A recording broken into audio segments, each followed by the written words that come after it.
This episode dives deep into imposter syndrome, that sneaky voice that says, you're not enough.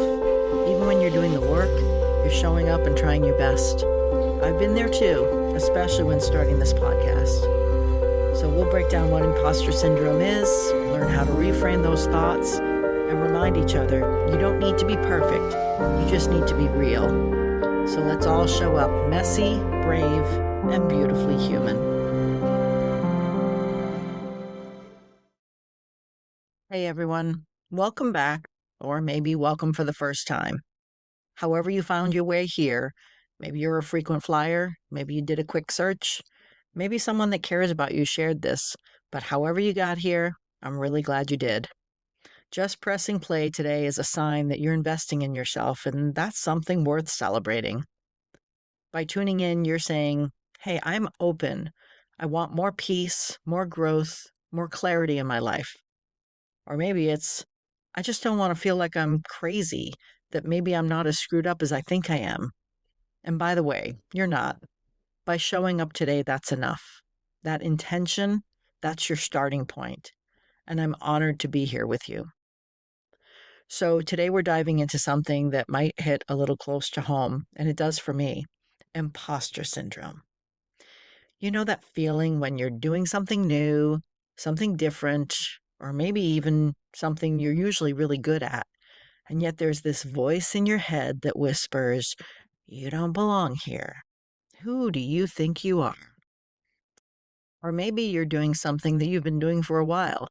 Maybe as a mom, keeping your kids and family on track, as a manager at work, climbing the corporate ladder, and yet you still hear, you're barely making it.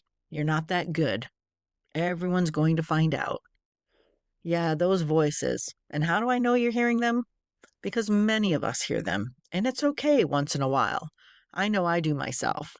But if you're hearing them enough to make you feel stuck, to make you feel unworthy, then we need to work through that and turn it around. Whether you're starting a new job, launching a creative project, becoming a parent, going back to school, that sneaky voice can pop up and make you doubt your own worth. Even if you've worked really hard, even if you're showing up, even if you're doing all the right things, imposter syndrome has a way of making you feel like you're faking it. And today, we're not only going to define this, we're going to reframe it. And I'll share a little bit of my own story and walk you through how to shift from that imposter mindset to a learner's mindset, one that invites grace, growth, and real confidence. So let's start with what exactly is imposter syndrome. It's a psychological pattern in which an individual doubts their skills, talents, or accomplishments and has a persistent fear of being exposed as a fraud. And I'm using my Air Bunny quotes here. It doesn't matter how much experience you have or how many things you've achieved. Imposter syndrome doesn't care. It's not rooted in reality. It's rooted in perception, and it's rooted in mindset. And often, it's rooted in the need to be perfect, which of course is completely unattainable for any and all of us. I don't care how hard you try or who you are, you cannot be perfect in any aspect of true life. And social media posts do not reflect true life. So no one is getting that perfection, no matter how it looks from the outside. This syndrome was first identified in 1978 by psychologists Pauline Clance and Suzanne Imes, who found that many high-achieving women felt like they didn't deserve their success. They called it imposter phenomenon to describe when these women felt that their accomplishments were the result of being lucky or having convinced others to believe something that wasn't true, and that their accomplishments were not really based on their own true abilities. These women suffered from insecurity, self-doubt, and the constant fear that they would be discovered as frauds. These 150 women that were studied were unable to internally identify or celebrate their accomplishments.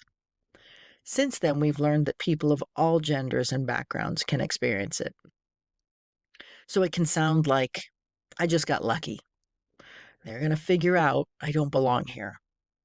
I'm not qualified enough. I'm just pretending. And studies since then estimate that up to 70% of people, all genders, all walks of life, will experience imposter syndrome at some point in their lives. That means most of us are walking around with doubts that we're too afraid to say out loud. We assume everyone else is confident, certain, and qualified, while we're the only ones faking it. But the truth is, they're just figuring it out too. We all are.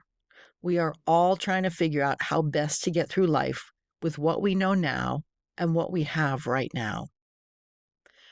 So let me share an example in my own story of feeling like an imposter.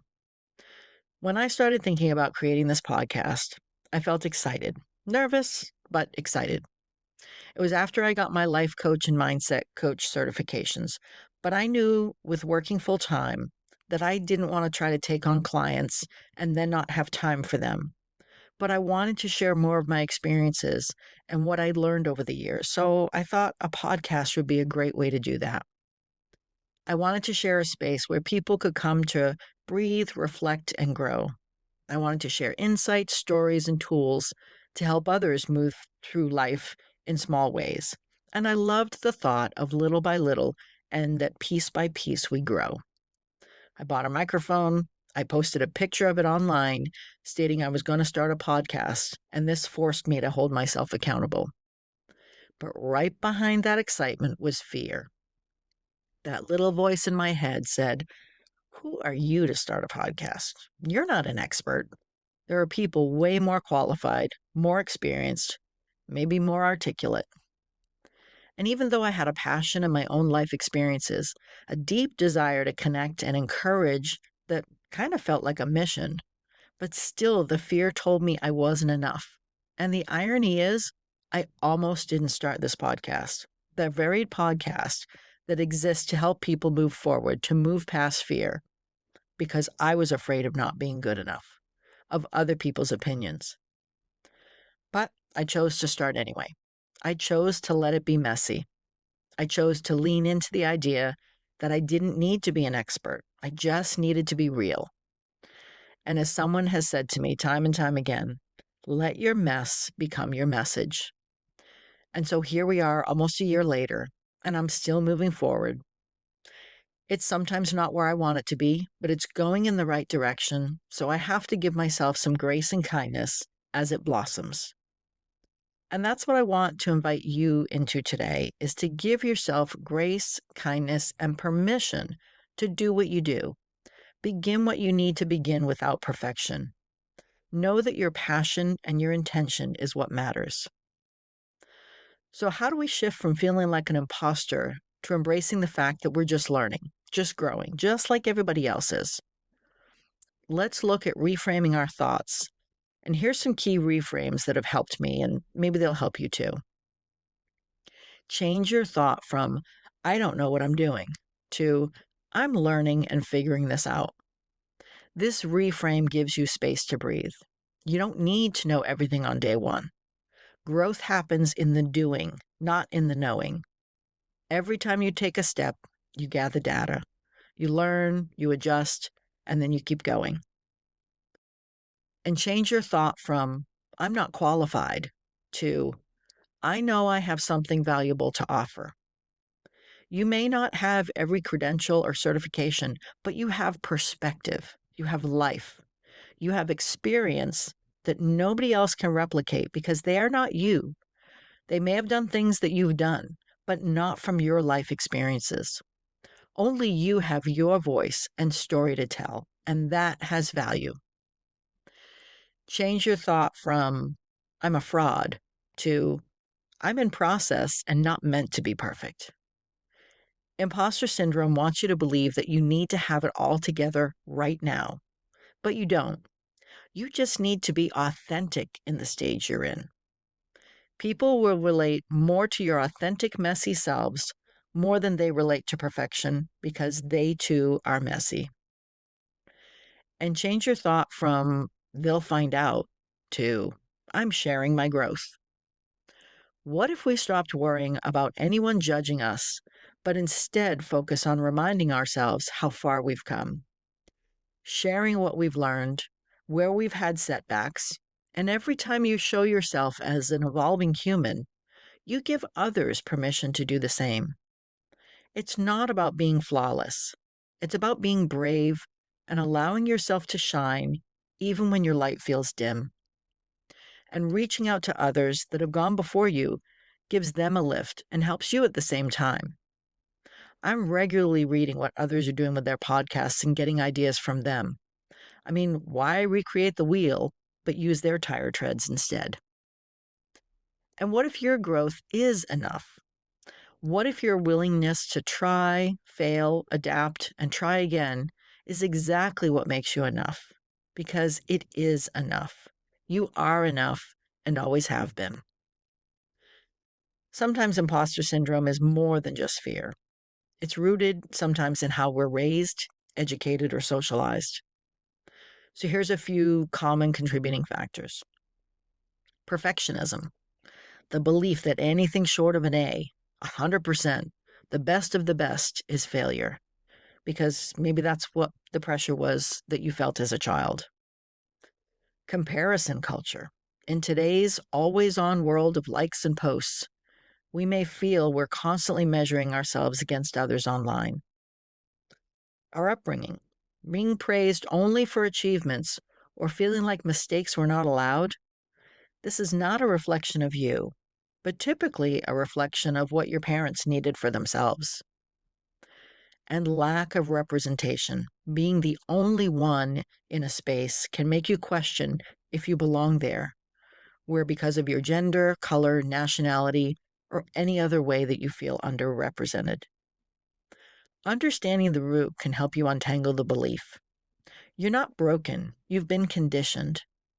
But that can change with some reframing tools. So let's look at 5 practical tools that can help you shift your mindset. Journal your wins.